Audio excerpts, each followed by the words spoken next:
In this video, I'm going to show you how to find your UniCheck report and score for a rough draft submission. It would be exactly the same when you're turning in a final submission. The difference is that for my class, I do not have student submissions saved permanently with the rough draft. In fact, if we can use UniCheck as a tool to help us out, to maybe point out places that need better revision or better paraphrasing, better integration as a whole, then we can use this to help us rather than simply being a tool that's about punishment or policing. So at this stage, the report will show you some things that your draft might need work on, but it's not going to show you everything. It still takes a human to interpret what the report says, and more than anything, it still takes a human to write the paper. So you as the writer should still be aware of what you're writing, why, and how, but we can use this to help us out. So I'm in the student view for Canvas, so there's a possibility that my page looks a little bit different than yours, but it should look very similar to this. So I'm in where the assignment actually was, so submitting the rough draft. For, in this case, this is a project 2, and we'll see in the upper right corner where it says submitted and the submission date, etc. There's also the file that I've submitted, and right above that it says submission details. If I click on submission details, it takes me to this page that gives me some more information. Here is also where you might see if I've written feedback in the document itself on Canvas, you'll see feedback there. If I've added a comment, that should show up here. If I've attached a file, that will show up here as well. So what we're looking for is this box that's sort of middle of the page. It will be some color. So it might be blue, green, red. In this case, mine is yellow. That tells me that there's a lot of matching work. But really what you need to look at is the report itself. You don't need to concern yourself so much as memorizing what the different colors mean. What you need to do is take a look at the report. So what I'm going to do is click on that report, and that's going to open up UniCheck with the annotations and some other ideas that are there. So if we take a look here, it's coming back that my submission is 51% matching existing sources. That's a problem. That's way too high. A matching score will really depend on the kind of work that you're doing and how many sources you're having, etc., but it overall should be relatively low. It's also possible that you have an assignment that is 0%. If it's all you and all of your own ideas, then we would expect a 0% match. But if you're working on something that uses research, I would not expect a 0% match. That said, 50% is too much. That's saying half of my work is matching other sources. And if you take a look here, there are some places that the tool says match. Now, this does not necessarily mean that this paper copied directly from these specific sources. Instead, it says it's matching these. So it could be that this paper borrowed very heavily from a source that some of these other sources borrowed heavily from. So here's where, again, the human has to go in and take a look to see what matches and why. We can also take a look at things like what is excluded and quotes and so on. Right? So there's different things that this report will tell us. What's important, though, is to take a look into the body of the work itself. And what we'll notice here is that certain parts of this text are highlighted in kind of a orangish yellow color. What that says is that that is a direct match or a really close match. And so if I'm looking at the paragraph itself, certainly I can come over here to see what matches and look to see where those matches occur. In this case, some of this work is matching another student paper. For the sake of this demonstration, I happen to know that's a paper I submitted elsewhere. It's the exact same paper. But here's where I'm not allowed to view it as a student because it matches another student's work. So that's what this means.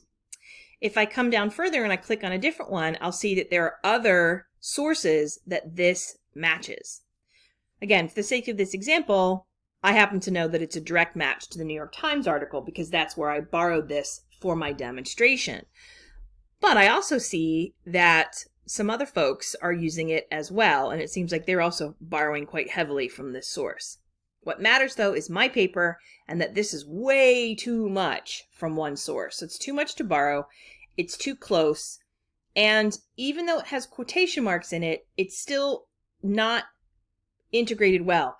These quotes are actually the quotes from the article itself. This is not me quoting something else. Essentially, this is just me cutting and pasting it right out of a document, which is already a problem. So the first thing to do would be to take a look at what's been highlighted, see where it matches. Maybe if you can't remember where you found your source, this can help you, but savvy writers will cite while they write, so they should know where their sources come from.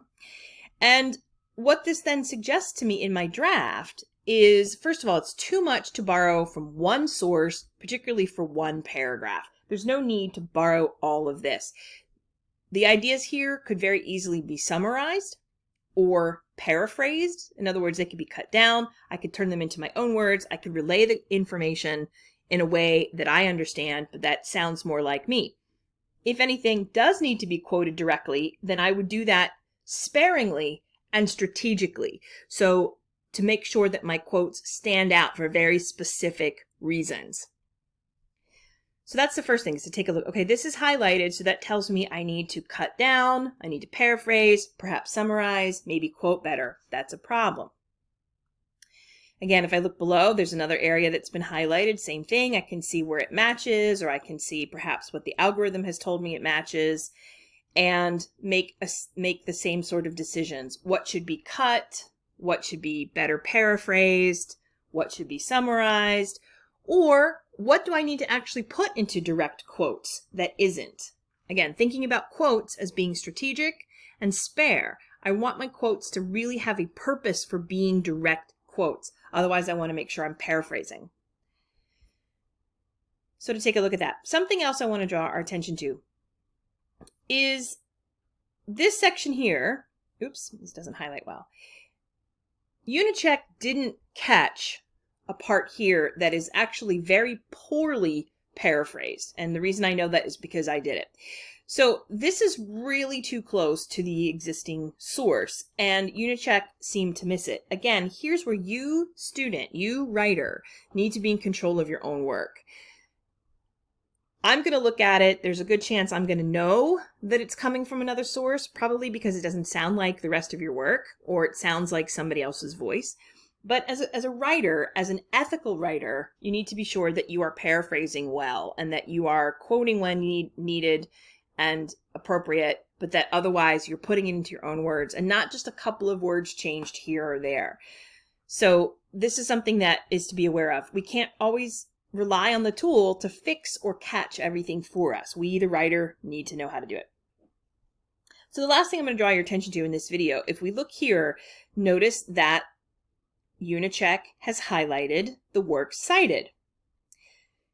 Here's a case where, again, it depends on how it is set for the individual assignment. But in my class, the way I set it is I want UniCheck to catch, or in other words, to highlight your citations. What this should do then is say, this looks like an accurate citation. Again, you, student writer, need to be certain that that is the case. But if it's not highlighting any of your citations, there's a chance that you haven't done the citation correctly, because that citation isn't showing up anywhere else in other sources that UniCheck can find. So this can be a way for you to say, oh, you know what? None of my sources are being highlighted in this way. Maybe I need to fix my citations. At the same time, you can take a look at it and see, oh, all of it's being highlighted. Looks like that's probably been cited that way someplace else. So if it looks accurate, again, this is not your final say or the final authority on your works cited citations, but it can help you. And that's what I'm trying to do in terms of taking a look at the UniCheck for a draft. When you're ready to turn in a final version of a paper, you can always submit it. And if it seems like the score is too high or you're worried that it's too high, you can, if you leave yourself enough time, revise your paper and resubmit. So yes, there are reasons to use these tools, and in some classes they're only used as punishment, but I'm trying to get us to look at this as a way of, okay, here's another way for us to look at work and have an algorithm check it.